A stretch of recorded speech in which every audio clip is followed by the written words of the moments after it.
A reading from the Gospel of John. Very truly I tell you, anyone who does not enter the sheepfold by the gate, but climbs in by another way, is a thief and a bandit. The one who enters by the gate is the shepherd of the sheep. The gatekeeper opens the gate for him, and the sheep hear his voice. He calls his own sheep by name and leads them out. When he has brought out all his own, he goes ahead of them, and the sheep follow him because they know his voice. They will not follow a stranger, but they will run from him because they do not know the voice of strangers. Jesus used this figure of speech with them, but they did not understand what he was saying to them. So again, Jesus said to them, "Very truly I tell you, I am the gate for the sheep.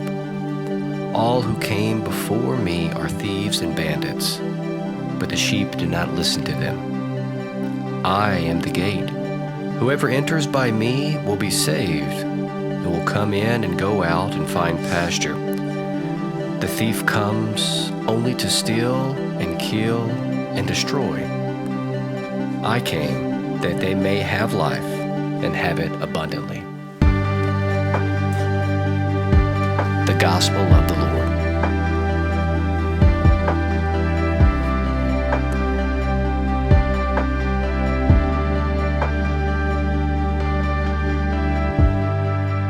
Today we hear this beautiful passage from John chapter 10 of Jesus, the Good Shepherd. And indeed, today around the world we celebrate Good Shepherd Sunday. We find ourselves now entering this fourth week of Easter, marching our way through this liturgical year. Of course, during this time of Easter, we celebrate and rejoice the beauty and the truth of the resurrection, of God's grace, of life, of salvation. We celebrate God's grace with us as just like a faithful good shepherd. A good shepherd who doesn't abandon his flock. A good shepherd who looks after his own. A good shepherd who leads us to green pastures and still waters, as we hear in Psalm 23. There's a dynamic that comes into play in this gospel that I just want to briefly talk about. Name-calling and secrets. We hear that the shepherd comes in through the gate, but others, the thieves and bandits, come in from the back.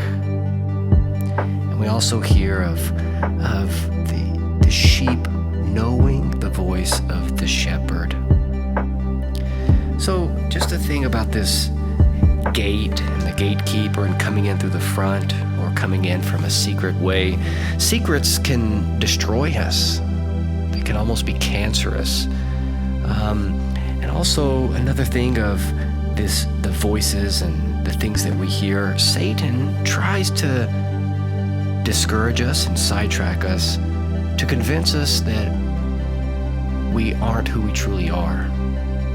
Satan is all about identity confusion. He tries to tell us that we don't matter. He tries to say that we don't have a true identity. He calls us names, but in calling us so many names, we end up losing our identity. That's the secret of the devil. He wants you to lose your identity. And what is your identity? You are a beloved daughter of God. You are a beloved son of God. That is the deepest truth of life, of reality, and of who you are. God is loving you into existence, and God will never abandon you. God will always protect and defend you. It's your job and my job, our duty, to faithfully follow that good shepherd wherever he goes.